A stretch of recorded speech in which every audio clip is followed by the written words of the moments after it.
No pressure. Thanks. All right, mate, I'll let you take the floor. Explain, obviously, like who you are. They know who I am, so they don't really care about that. Who are you, mate? So I'm Emma McIntyre, and I do Olympic weightlifting. Yeah, what else do you want to know? That's about it. So, I mean, you recently did nationals. I did, yes. How did that go? It was not the perfect performance, but I did manage to sneak in a win for my weight category, so can't be so upset. Yeah, I mean, the clean and jerk had me and Jonathan biting our nails. Yeah, You know what I mean? definitely. It was definitely didn't go to plan. We were actually planning on opening heavier than my initial attempt, so I'm glad we didn't.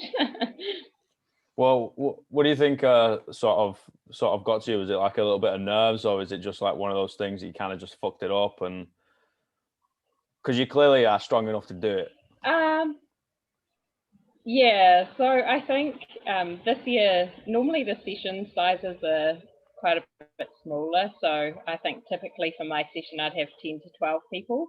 And instead we had 16. So the wait in between snatch and clean and jerk was just a really long. I think I had about 40 something minutes before I even began to warm up for clean and jerks. So I think that got to me a little bit. And then obviously the first clean when I ended up on my bum, which has not really happened very often at all. So that was it was sort of hard. And then my clock got burned, obviously, in between my first and second attempt. So I was still really puffed from the first one. But I mean, did you make one clean and jerk? Yes, I made the third one. Yeah, and then I mean that was good enough for gold. So I mean, you did what you had to do. It's kind of crazy that you can come in and do one lift and just take away number one. Yeah, I mean, it was lucky that my snatch had gone well, and I had a little bit of an advantage going into it. So, I mean, I still had to leave the ball in my opponent's sort of court, and if she'd made her last lift, then I wouldn't have won, which obviously isn't the plan, but that's all right. Yeah, for sure. Like you try and want to keep everything in your control, but I mean, as a sort of spectator's perspective, like watching it on the telly, like the lift, I think your opponent's second lift was just, it looked like it was too heavy for that day. I don't think it was out of her capacity, but that day it just looked like it was too heavy. And then the third one, she had to go heavier, I think. And then it was just like, it's no problem. Like she's either going to come out like the fucking Hulk and nail it, which would be really impressive. But I mean, that was just like, yeah, it's pretty much solid. Would you say like you're more of a like a snatch specialist or a clean and jerk specialist? No, neither. Like it just completely depends on the day. Yeah. And in fact, in the lead up to nationals, my snatches had been going really poorly, and my clean and jerks had been going really well, which is why the intention was actually to come out heavier than we did. Yeah.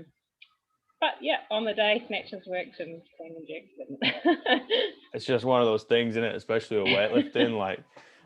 It's funny because like powerlifters basically sit the fuck down, and if they need to go again, it's like, all right, no problem. I don't need to warm up.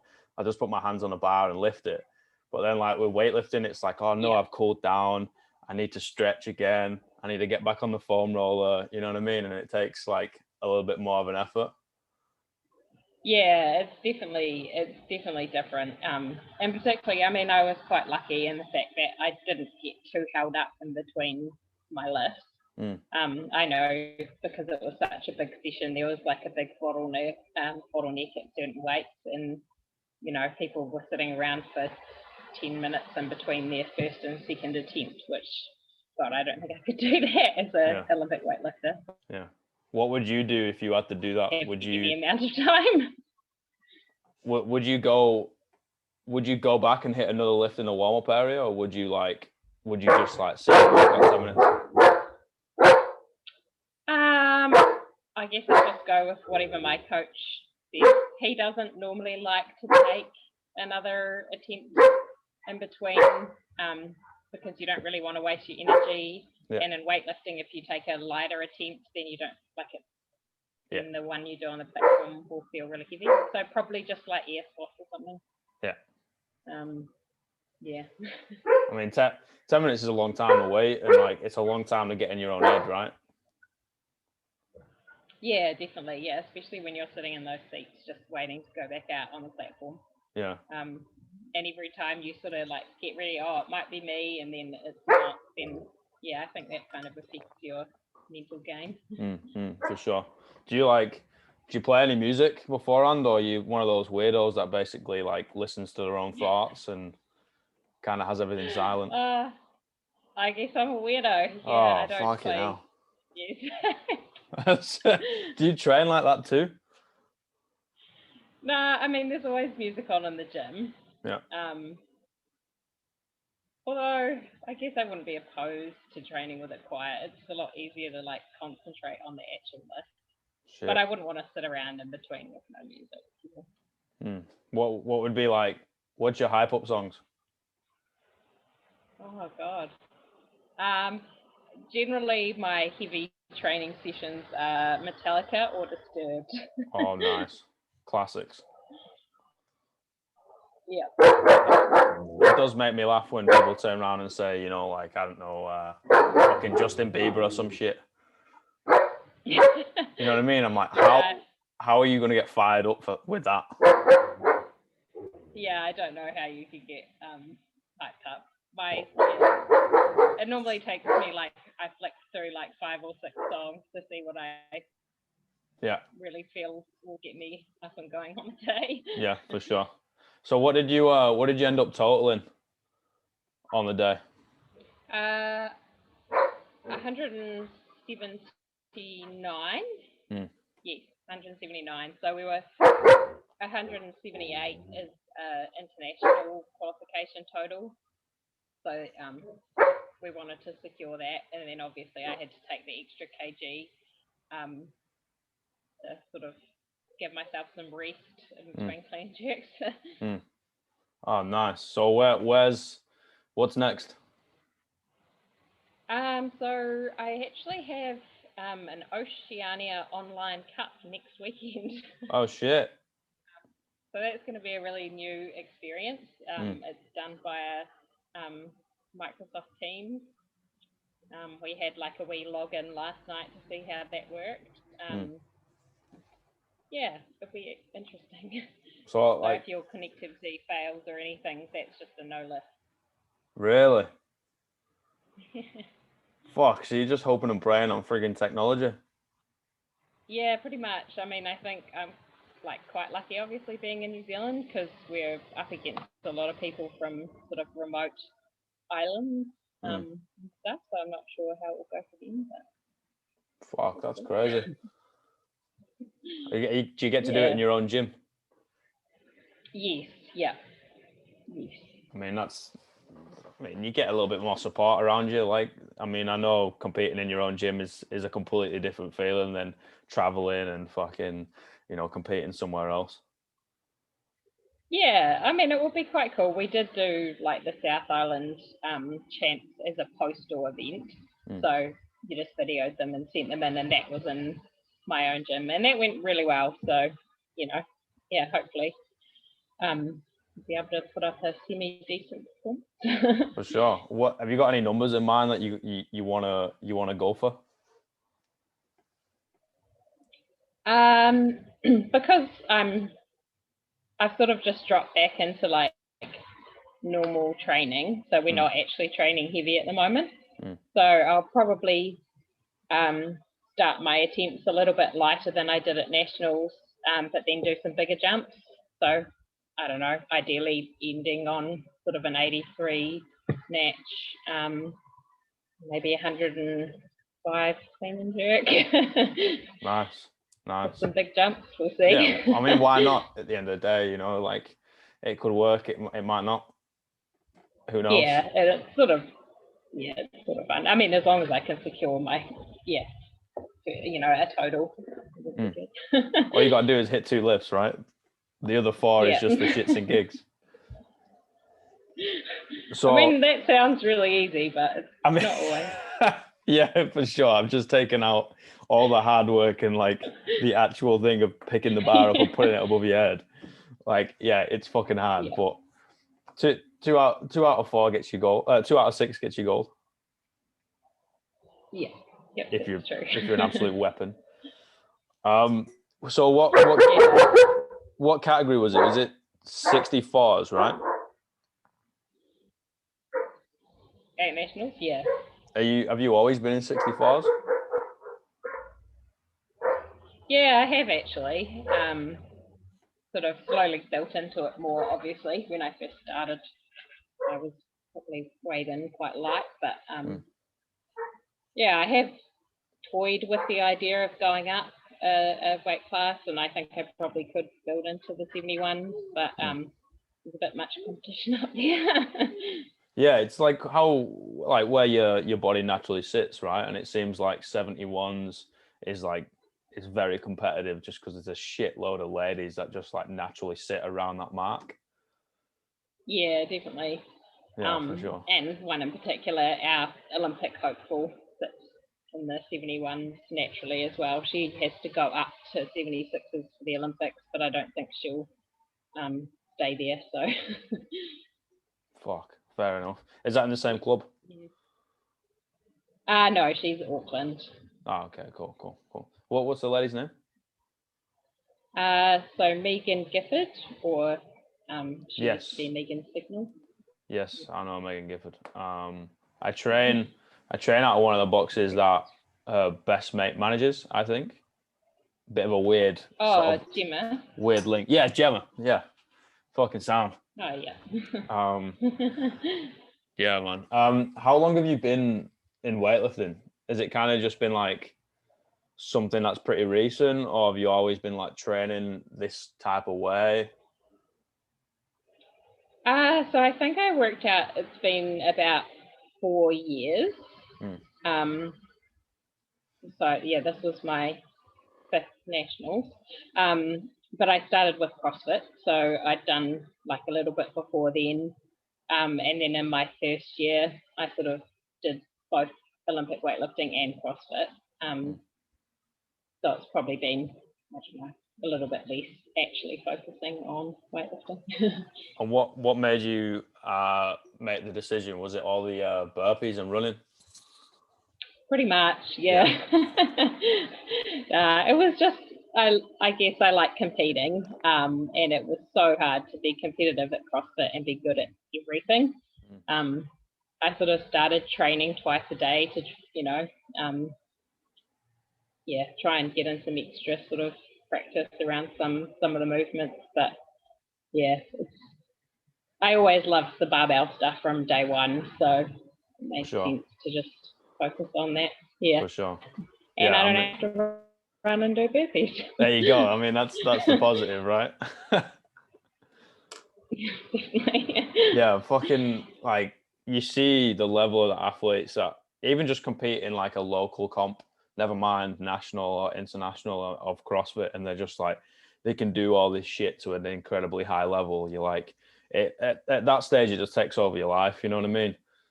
Like you said, you have to train twice a day and do all this sort of shit, and it's just you kind of sit down and look at yourself in the mirror and be like, is it worth it? Yeah, exactly. Yeah. Plus the barbell's a lot more fun. Obviously, weightlifting still, it's still a fair bit. Yeah, definitely. Yeah, it's still a fair bit of training, but it's only once a day, and I do like 4 days a week, so it's a lot more manageable to have a little bit more of a social life. Yeah, for sure. And how long are your sessions? So they probably ranged from 2 to 3 hours. At the start of each cycle, they'll probably be about 2, and then by the time we sort of build up the weight and everything, they'll get up to closer to 3. Yeah, more rested. Yeah, more rest and like more warm-up reps, I guess, as well. Yeah. Do you have any like? So Jonathan and I always laugh and joke what our favorite like intra workout sweets are. You know what I mean? Oh, yep. So have you got anything that you go to? Well, I have baby food. Oh wow, you're one of them. Yeah. I mean, it's tasty. Yeah. But it's a bit weird. Yep, lots of people think it's weird. I don't know, I've never been much of a like lolly person. Yeah. Yeah, the baby food just, I guess it feels like it's easy to digest. And if you get the good flavours, like fruity, nice flavours, it's pretty tasty. Yeah, the fruity ones, like the strawberry ones are absolutely banging. Yeah, definitely don't have like the savoury. Yeah, like the one. full roast dinner or the lasagna one or something shit like that. It's a bit weird. Yeah, no, definitely not that. Yeah, nah, that's weird.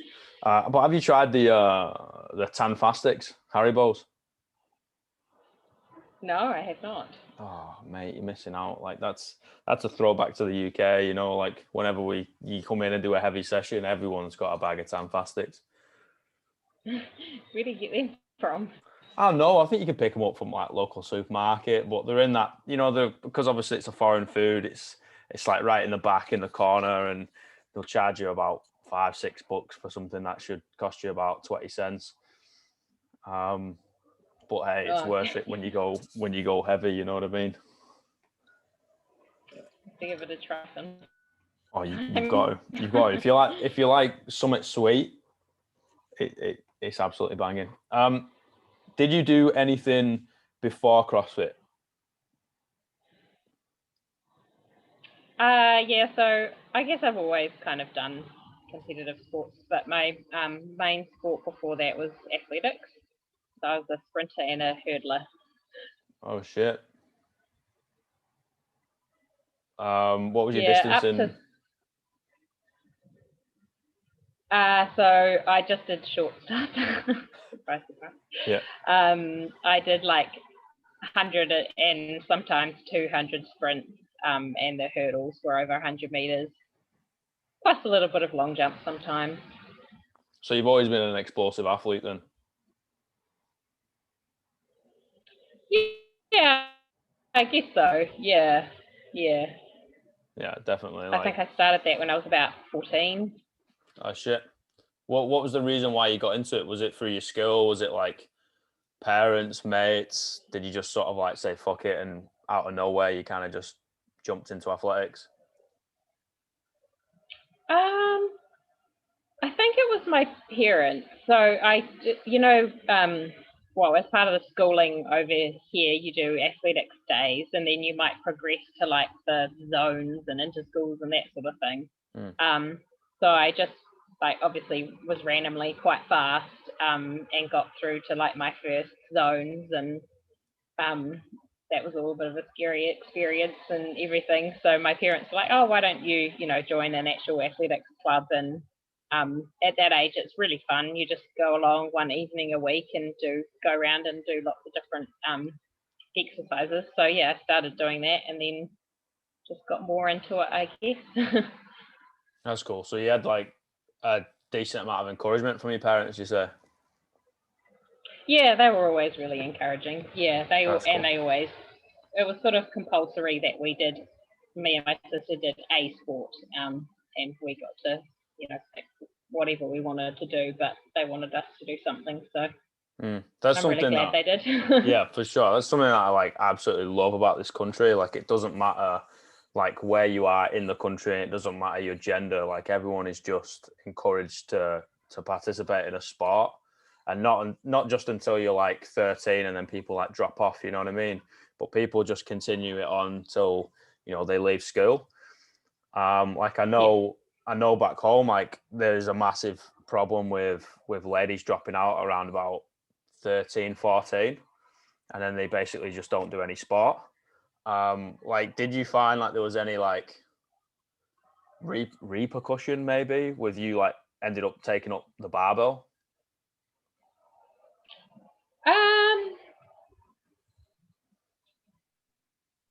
I guess in a way, you get sort of viewed a bit differently. I don't know. I know particularly. So my sister is actually a professional MMA fighter, and Legend. so when my parents get asked what we do, yeah, like I think a lot of my parents' generation are like, oh, what? That's weird, you know, and yeah, I guess that they find it. They definitely still find it the male sport. But I think our generation's generally pretty good. I'm yet to find a clothing brand that make clothes to fit weightlifted sized people. Yeah. So that will be great. But other than that, for sure. Like, it's pretty good. I had exactly the same conversation with a good mate of mine like a couple of years ago. Like Bryony, she's a fucking top class weightlifter, and she's just like, dude, like I can't find any like fucking clothes. You know what I mean? Just like, oh, you're just gonna have to buy like 3XL clothes. Yeah. Yeah, it's really hard. I tried to buy a pair of work pants and tried on about 20 pairs in various different shops, and not one of them fitted. You can't get it even past your knees. Yeah. No, yeah, and if you can get them like over your legs, then they're sort of gaping around the waist. So. Yeah. Literally like a bucket. I guess that's the only downside of being a female weightlifter. I mean, how can that be a downside? You know what I mean? Like, if that's the only negative, I think you're doing something right. And it does pose a problem. Like, the clothes you do buy that does fit you cost you an arm and a fucking leg. Yeah, definitely. Yeah, I have one pair of jeans that fit me, and they were very expensive. Yeah, and usually you've got to like order them in, aren't you, from like the States or something like that. Yeah, there's definitely shops, online in the States that do. Oh, I haven't actually tried them yet, but that do jeans and stuff that are meant to fit. Nah, like, I mean, there you go, business opportunity, get on it, mate. Yeah, I know, right? If I was like at all artistic and could design clothes, I probably would. Or have any idea about textiles, because that shit is confusing. Yeah. But a business idea for someone. Yeah, I mean, someone jump on it and make sure it's in this little weird part of the world, so it's not a lot on shipping. You know what I mean? Yeah, here or Australia would be good. Yeah, spot on. So if you could be into any other sport, can't be weightlifting, can't be athletics, can't have been hurdles, which is athletics, but can't have been CrossFit or anything like that. It could be anything else. What would you have picked? I guess powerlifting's kind of the next obvious choice. But it's just lazy weightlifting with a bit more weight. Yeah, and you get more rest. What else? Have you ever tried powerlifting? No, I haven't. I'm being encouraged to try it by some powerlifters in our gym, but I haven't as yet. Yeah. What do you think? What do you think you'd be able to total? What would your SBD be?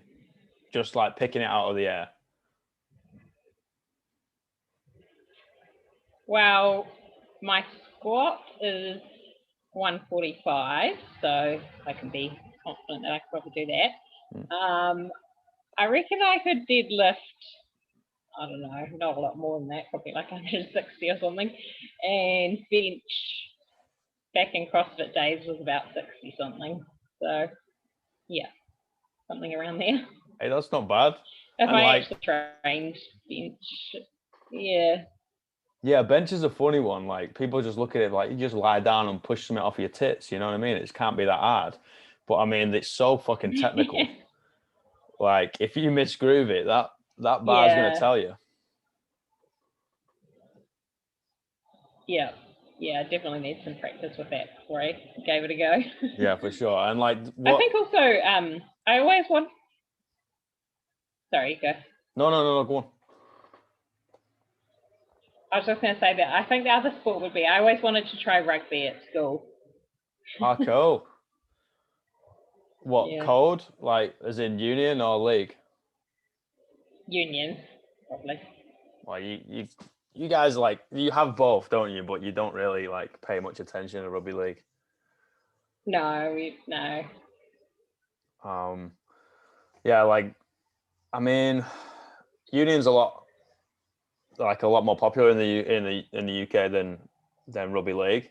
But I'm from the northwest, which is a massive like that's basically where rugby league started. You know what I mean? Well, it is where it started, and it's kind of like, I mean, in my little area, there's 1, 2, 3, 4 like world class clubs within like a stone's throw of each other. So it's pretty crazy. And then coming over here, like you lot are just like, no, it's rugby. I'm like, no, it's rugby union or rugby league.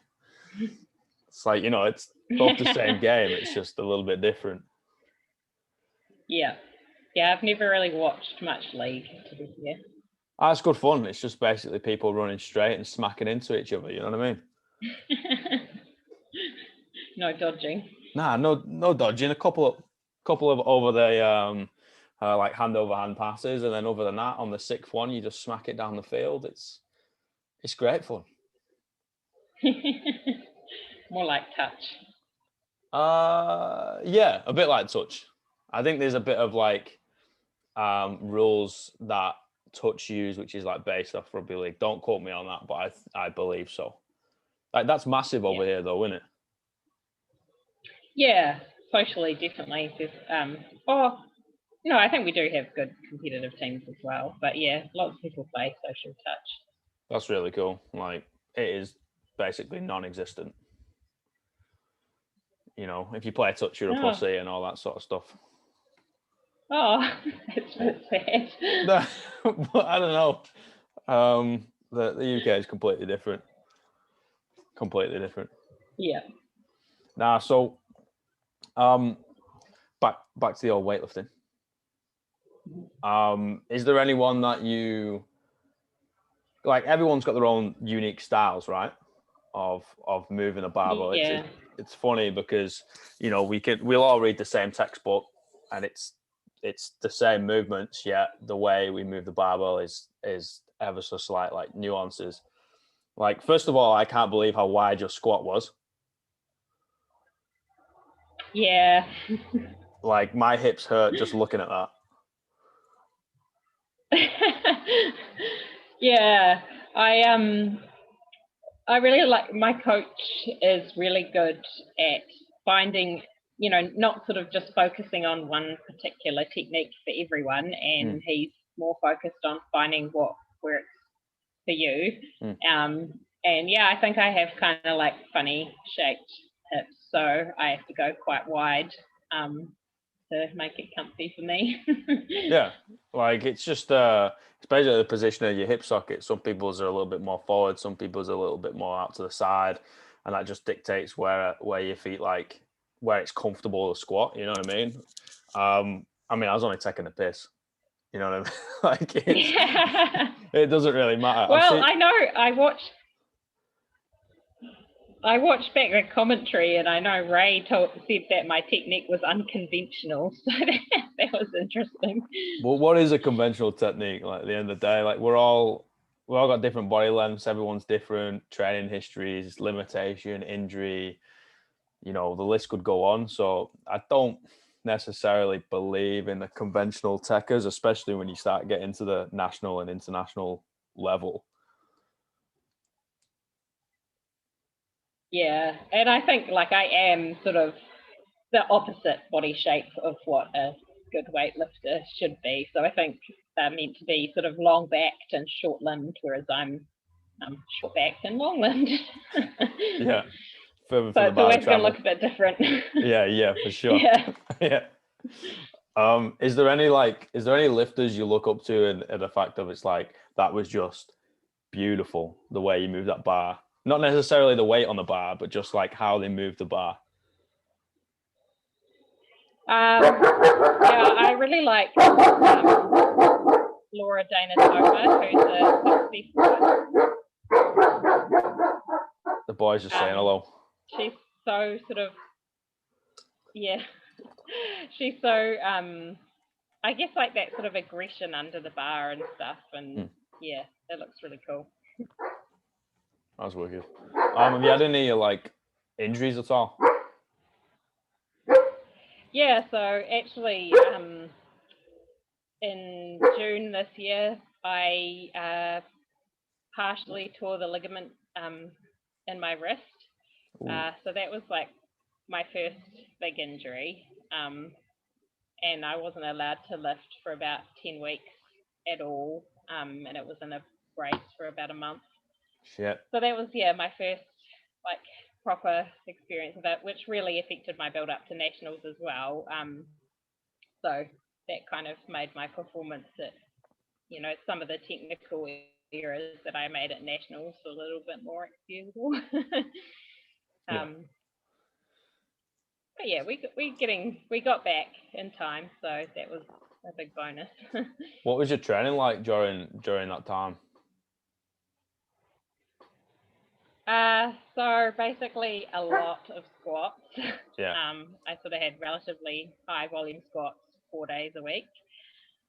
So my leg strength has improved dramatically. And other than that, I was just allowed to do one arm dumbbell stuff with my other arm. So I sort of did one arm snatches and attempted some one arm cleans and jerks, which was really awkward. But it did seem to help with, keeping me in semi shape. What about your sanity during that time? Because like the worst thing you can do to a fucking lifter is take away the barbell. Yeah, I was really struggling. I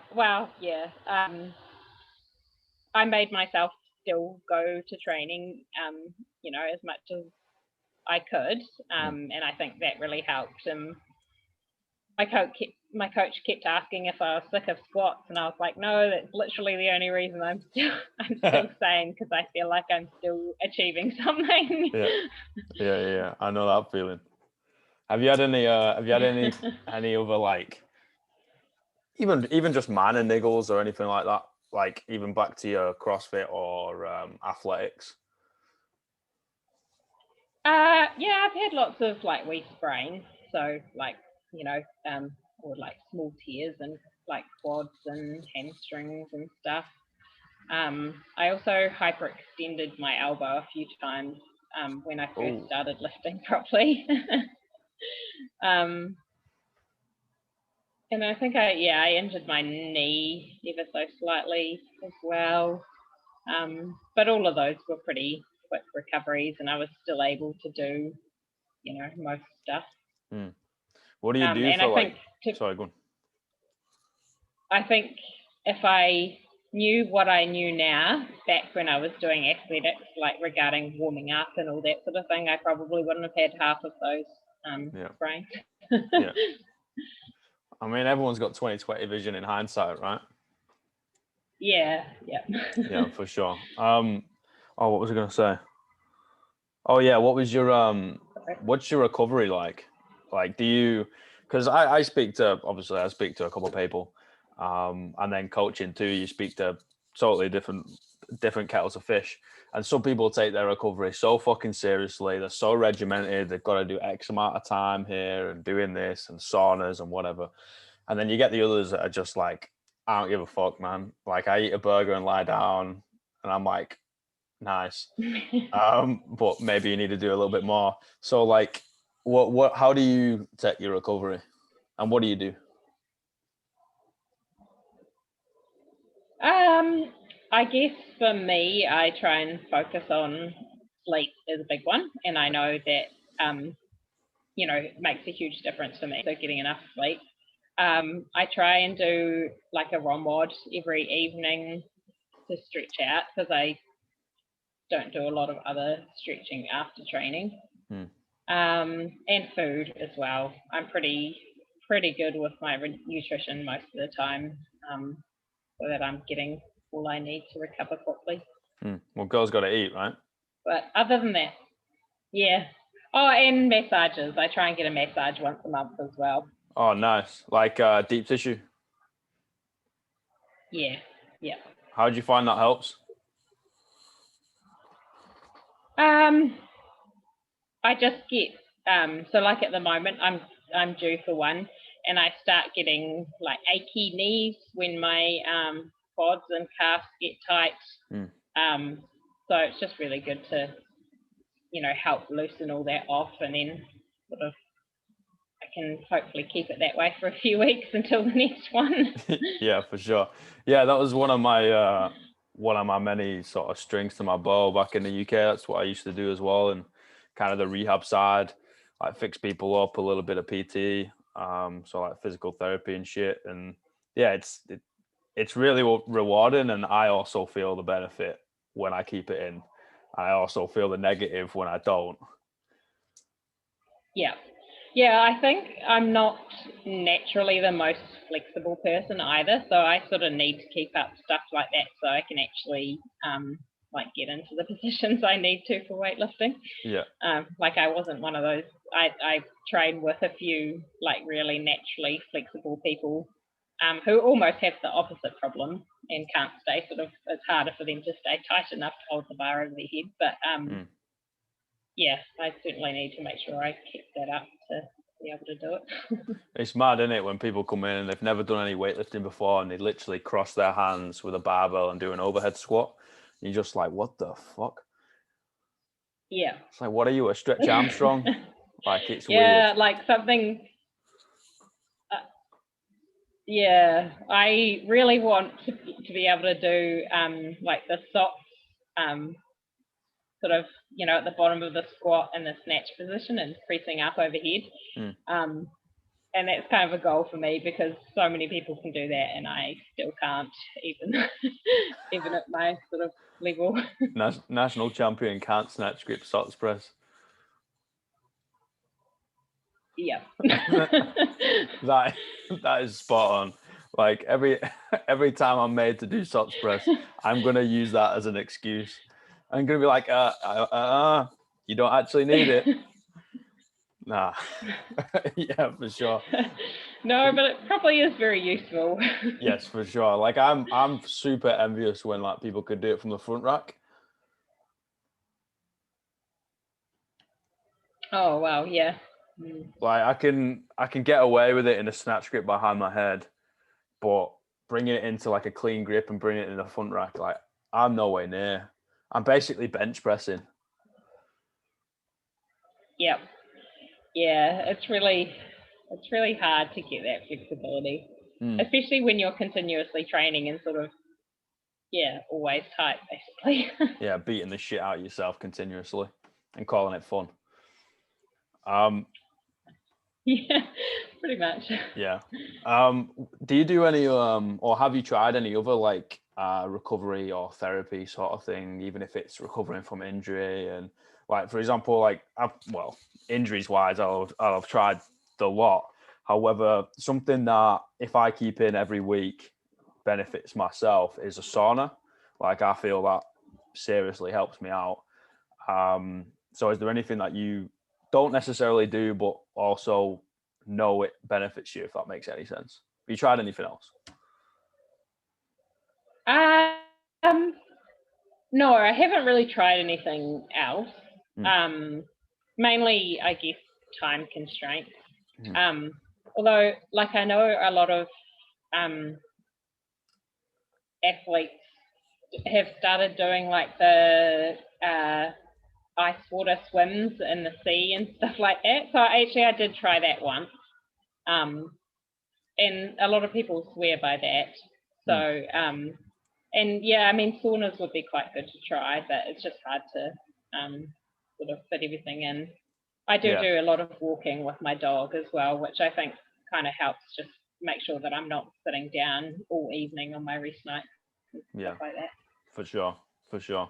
Like something so simple as like literally just getting your ass up and going for a little walk, like your hips and your back feel so much better, and people do take it for granted until, like, I don't know, I'll give them maybe a week or two if they just walk a little bit more, whether it's in the morning, evening, during the day, or all three, it doesn't matter. Like I'll literally get messages like, "Oh my fuck, like my hips feel better," and I'm like, yeah, it's, you know, I'm a wizard. Yeah, I got a standing desk at work, and that made a huge difference as well, just being able to stand up, you know, for an hour in the morning and an hour in the afternoon, so I'm not sitting all day. That's and cool. Actually, I also forgot, I did try, part of my work, we've got a Pilates instructor in who took us for a session just once a week for an hour. And actually, I would love to be able to continue that, because I did find that really helped. That's awesome. What's the major difference? Like I'm a little bit ignorant to it. Like I don't really know the major difference between Pilates and yoga, to be quite frank. I've done yoga like a decent amount of times, but I've never actually done Pilates. I am definitely not an expert, but I think the Pilates we did was more sort of stretching rather than strength based. So they did add in a few little sort of strength holds towards the end, but a lot of it was actually like lying on foam rollers and lying on those little kind of soft balls, and the one we did was definitely more stretch based and particularly focused on back and hips, because they were sort of obviously done to help us at our jobs from when we were sitting all day. Yeah, for sure. Yeah, I like that. Like I've only ever been to like really sort of low level yoga. I was actually prescribed it way back in the day when I initially like absolutely destroyed my neck. They were like, right, kid, go to fucking yoga class. And I was like, okay, I'm gonna try this because I can't really move. You know what I mean? And it was cool. It was a lot of like meditation involved too, but no, I really enjoyed it. And fun fact, the last yoga class I actually went to the wrong one. I went to a pregnant yoga. Turned up, I was it. Like turned up, I was like, oh yeah, I must have just, you know, picked a class where a lot of pregnant ladies turned up. Like that's cool, wicked. I turned up, sat down, and like took my shoes and socks off, and they were like, "Excuse me, I think you've come to the wrong class." I was like, "Why am I not allowed in? Like, have I offended someone?" They're like, "Well, are you pregnant?" I was like, "Well, not that I know of." You know what I mean? And then that's it. That's the last yoga class I've been to. I still need to get back there. Oh, that's brilliant. Oh fuck. Yeah, a little bit embarrassing, but there you go. We all make mistakes. Maybe I was pregnant. Who knows? So this question, I mean... you know, 2020, right? You know, anything could happen. This is a bit of an open-ended, a bit of a loaded gun, right? So take it as you will. But you're at pretty fucking high level. Obviously international now, going into that Oceania. Won your class in bloody nationals. That's a huge achievement, right? Why'd you do it? Oh, that's such a good question and so hard to answer. I don't know. I just enjoy having a goal to work towards in my training. So obviously I enjoy weightlifting, and then within that I enjoy having something to work towards. And then I guess once you this is something that my coach always says is a thing with weightlifting, like you're never happy with where you're at. So you know, you just keep pushing that goal further and further away. Yeah. Yeah, I guess that's kind of it. Yeah, but I do enjoy doing it, and I don't know what I would do with all of my time if I didn't lift. So would you say like you like the process of like trying to progress in something more than you like the end product? Yeah, I would say so.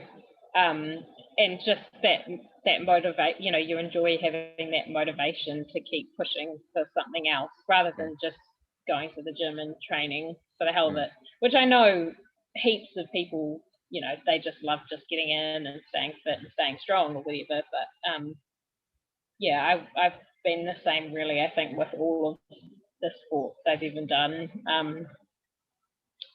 Even horse riding.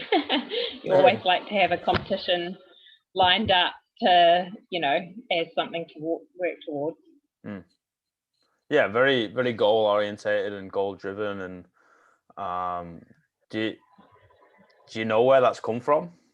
Is your parents always kind of, or were your parents kind of like, you've got to work towards something, or what's next, or blah blah blah? Or is it kind of just like innate, already within you?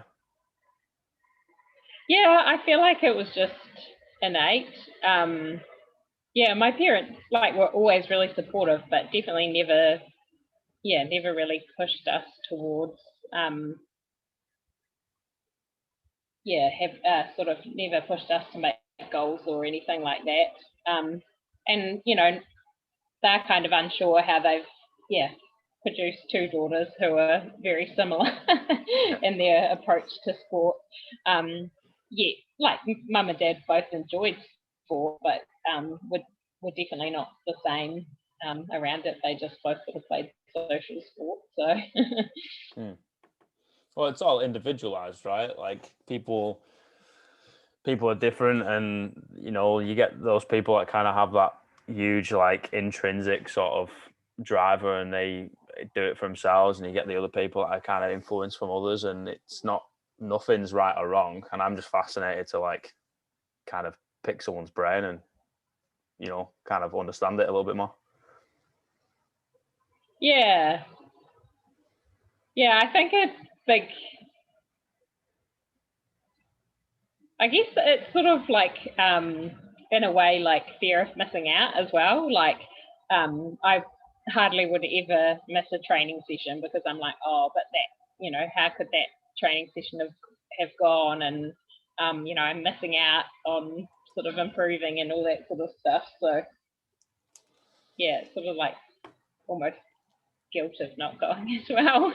Yeah, no, I get that. Like, what... That kind of leads perfectly onto like my trail of thought where I was going down was like, how do you talk to yourself in your own head? I'm not saying like tell me everything what's going on in your head, like of course not. But I mean, during those times when it's like, maybe I don't go, or maybe I slack off, maybe I go like 60% or whatever. Are you a type of an athlete where everything's like hillbilly and jolly and everything's like, come on, Em, you could do this? Or is it like, don't be a fucking dickhead, get yourself in the gym? Or is it like a mixture of both? Like, I find it, again, it's fascinating how people tick. And like, for me personally, it's like, I thrive off like, don't be a dickhead or don't be a cunt, get in the fucking gym. And that gets me going. But other people, you've got to understand that and kind of adapt it. So like, what would you say you are? I think definitely probably a combination of both. But I think when it comes to like actually getting in and going to training, I've just created a habit, and that's just what I do. There's no questions about it. If I have something I want to work around, I'll change my training day, but I still do 4 sessions every week kind of thing. And that's just, it's something I don't even really need to think about anymore. It's just something that happens. But definitely when I get to the gym, sometimes I'm tired and I can't be bothered. And it's like, I guess you just have to say to yourself, look, there's a reason you're here. And just, don't be a dick and get through it. I guess sometimes I'm a little bit too much like that. Sometimes I might have a bit of a illegal and I should probably stop, and I don't. So, I'm not. Yeah, sometimes I'm a little bit too much like that, and just have to finish whatever's written down for me on paper. It's really hard to find that balance, right? You know, it's like you hear and say to yourself all the time, listen to yourself, listen to your body, blah, blah, blah, blah. However, when you're in a sport like weightlifting, you're never going to feel fresh. Like, you're always going to feel like you've been hit by a train. So, like, how much do you actually listen to yourself, and then how much do you depict from it, and blah, blah, blah, blah. So it's like, it's just a fucking juggling act. Yeah, definitely. And most of the time it works perfectly. When I was coming back from injury, there was probably a couple of sessions where it was a bit sore and I should have stopped. But instead, what goes through my head is, oh no, the physio said it should be fine, just do it, kind of thing. Yeah. But most of the time it works well. Yeah. Do you listen to yourself most of the time, or do you listen to others most of the time? Because, like, there's sometimes where, you know, it's written, like, for example, we'll go with your program. If it's written down and, like, inside you just, like, something just does not feel right, would you follow it till the end of the earth, or would you just be like, in fact, nah, I'm gonna tweak it a little bit? 95% of the time, I would just follow it through no matter what. There has been, like, the odd session, like there was one the week before Nationals, in sort of peak week. On my last session, I felt like I'd really been hit by a bus, and my snatch had just gone terrible. I'd missed most of them. I was, got up to, I think it was about 102 for my clean and jerk. So I had 104 programs, but the 102 clean just was so grindy and horrible. And I was like, nah, that's it, I'm going home. Yeah. But that's rare. And, that does tend to happen. Well, not tend to happen, but that's something that can happen in peak week, and it just needs to be pushed a little bit too far, I guess. Yeah, and that's, that happens, and it's not necessarily a good or bad thing. You know, shit happens sometimes, and you just got to, like, play the hand you dealt. And that's where, like, I mean, you seem like you got a good relationship with the coach, and that's where, like, you guys end up, conversing and everything's sweet.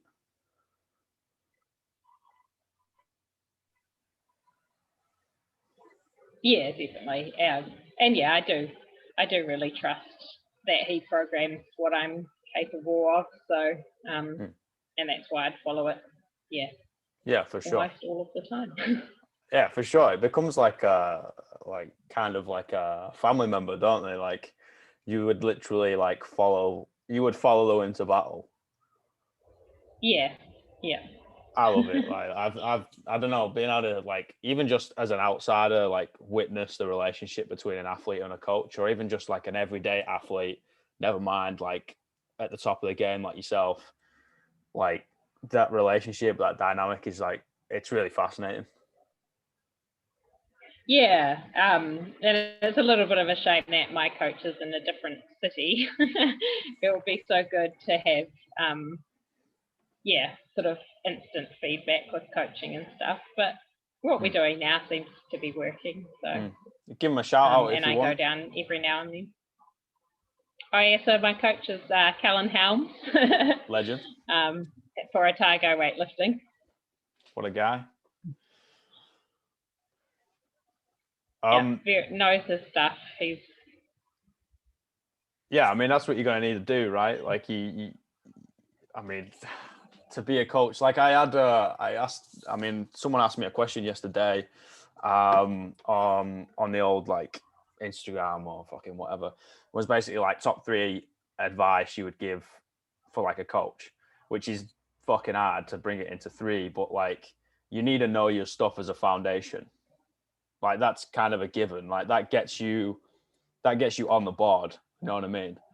But then you still have to roll the dice, and you still have to learn all the other stuff, the individual you still got to learn about how to conduct yourself, like change to adapt to that athlete. Like, but the knowledge and knowing the stuff, yeah, that's like that gets you in the conversation, right? Yeah, and like my coach is a complete nerd. He's just like guy.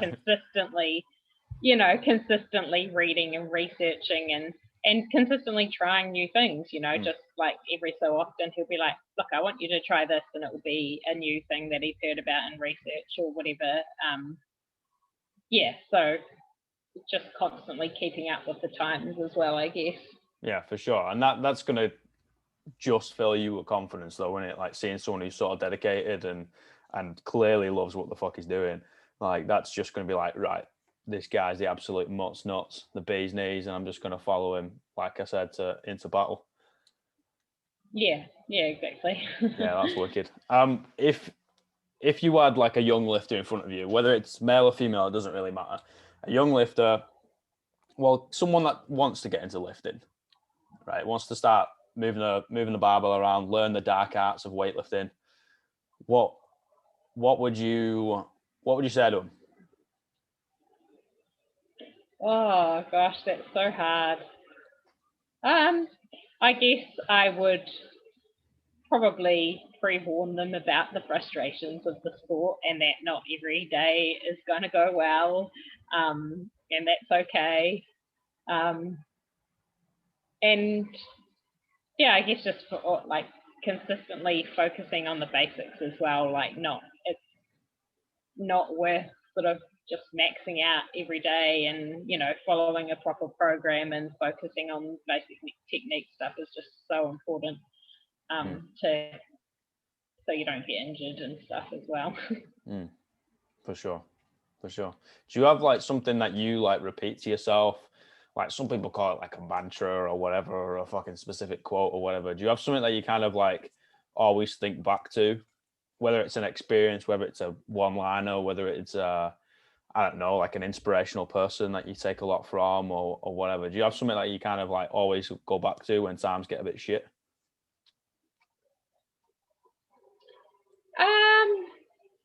No, not really. I guess my main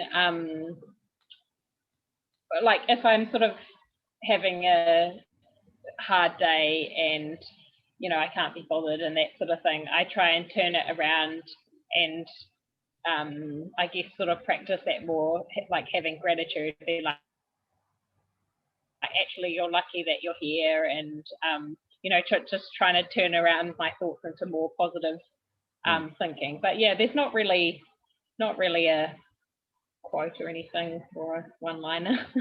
Well, gratitude's a big one though, right? Like I heard someone say the other week, like gratitude is the attitude. And like, I don't know, being able to spin it on its head and stop you going down whatever avenue you were going down and be like, in fact, I kind of have everything I need. I'm grateful, that blah, blah, blah.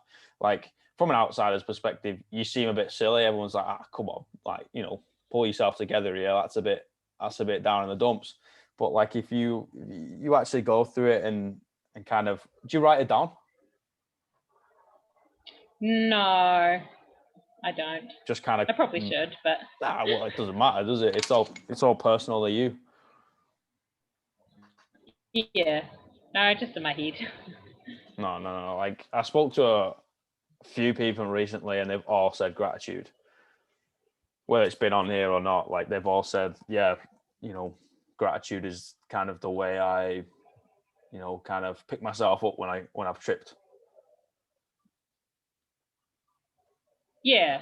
It just makes it easier to turn your mindset into a positive one, I guess. Yeah. And like, especially at the moment, we are so lucky to be here in New Zealand, and so lucky, I was so lucky to be able to train throughout lockdown and, just stuff like that. You're like, actually, just because my squats feel heavy today. Yeah. Everything else is, you're lucky for everything else. How was training through lockdown? Really good, actually. I was lucky to have a flatmate who also lifts. and I had a barbell. I have a barbell and plates and everything. So we just put together a wee platform outside. The weather wasn't always perfect, but being able to have naps during the day and sleep and stretch, and like I was still working, so I still had mental stimulation. So yeah, lifting for me during lockdown actually went really well. Yeah, I remember Jonathan showing me your 110 jerk off, like, was it like a couple of bins?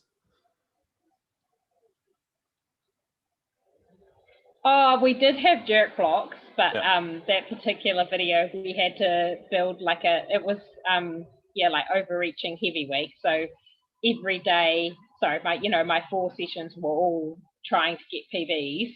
And I was like, there's no way that I could push this training to a different day. It was absolutely pouring with rain, so we just had to like build this little tarp over top of the platform. But we did I was really lucky that the gym gave out some equipment and we managed to pick up the jerk block. So yeah. I mean, that 110 looked like an absolute piece of cake. Yeah, it felt really good that day. And actually, generally, my jerks have been from blocks, so I just need to sort of put the clean and the jerk together a bit better, and then we should be going strong. Just need to stand it up first, right? Yeah, pretty much. Yeah, for sure. Yeah, I know a lot of people like really struggle through lockdown and like training. Like, what about motivation? Do you think? I mean, you mentioned that your flatmate is a lifter too. Do you think that helps because you kind of bounce off each other and be like, right, pick yourself up here, pal. Like you've got to train. Yeah, I think that definitely helped. But like also when you have nothing better to do during lockdown, like training became the absolute highlight of the day. Yeah. And especially we were mostly really lucky with the weather, and it would be nice and sunny, and so motivation was actually pretty good. And I know, I was very lucky. Lots of people did struggle and not have, a place that they could train properly or anything. So it was really good. I remember I went to I kept driving my car literally like 20 meters up the road to the local primary school and then just putting it in neutral and just pushing my car for about half an hour just to try and burn off some energy. Like, that's a good idea, actually. Well, I had nothing, you know what I mean? And I was like, I didn't have a job, so I was absolutely fucked. And then everything gets locked down, so you're like, right, well, I can't spend any money. I can't spend like $100 on a bloody dumbbell. Like, you know what I mean? You kind of need that to pay the rent. So I was like, fuck it. And just started pushing my car and then doing pull-ups. Yeah, those are good ideas. I was super lucky that I already have a barbell and weights, and I keep them at the gym and use them there, but was able to bring them home. I think I had withdrawal symptoms from the barbell. I'm not gonna lie. I don't know how I would have coped if I couldn't have used the barbell during lockdown, actually. Yeah. Especially with I know body weight stuff is really good for you, but I'm not a massive fan. Nah, it's like taking your left leg away from you and telling you to run. You're like, how am I supposed to do it? Yeah, and I think mentally as well, like I would have really struggled with losing that much training time as well. Was that before or after your wrist? So wrist was in June this year, so lockdown was first. Okay, cool. On a completely different note, have you seen The Queen's Gambit on Netflix? I have not, no. Mate, you gotta get on it. Do you like chess at all? I know it's kind of a nerdy thing to ask. I did enjoy chess as a child, yes. Or I haven't played it in years, but yeah, I did used to enjoy it. Oh, mate, it's absolutely banging, like miniseries, mate. Like, we literally binge watched it in about a day and a half. Oh, that's good to know. I'm always up for Netflix suggestions. What sort of genres do you usually gravitate towards? Are you one of those horror movie weirdos? No, definitely not horrors. Thank fuck for that.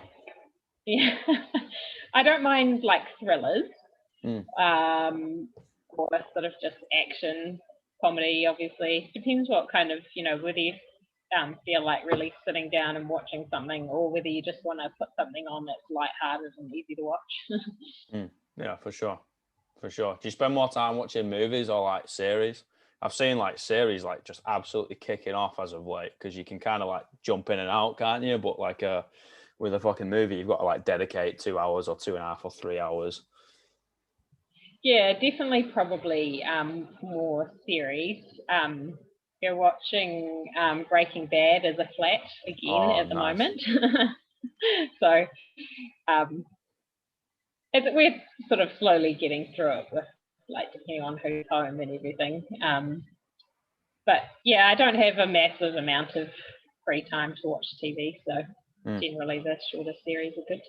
Too busy resting before a heavy set of squats. Yeah, and walking the dog. And walking the dog, the main man. Yeah.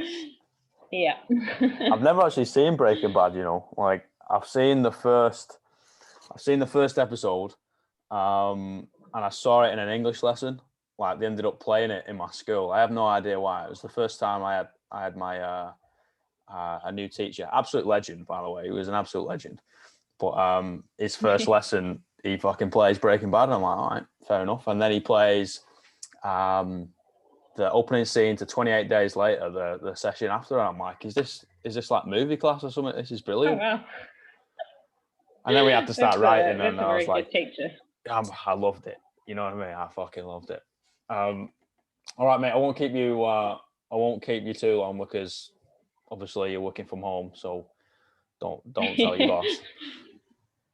Yeah. Nah, but I really appreciate you coming on, mate, and good luck. Is it next weekend or this weekend? Next weekend, so the 5th of December. What? 5th of December? Oh yeah. Oh, we're Friday, aren't we? I keep forgetting we're Friday. Yeah. Well, good luck. Is it getting screamed? Is it getting screened? I don't think it will be live streamed, because it's being run as a, Zoom kind of thing. But I imagine the stream will be available afterwards. Yeah. Cool. Well, either fling myself or Jonathan or both of us the link, and we'll put it up on the big screen again. I'll try not to keep everyone in as much suspense this time. All right, we're gonna call you Tian Tao. Yeah. Absolute demon. Nah, really appreciate it, mate. If people wanted to find you and see you throw around a barbell, and where would you send them? So I'm not very good at posting on Instagram, but I do have one.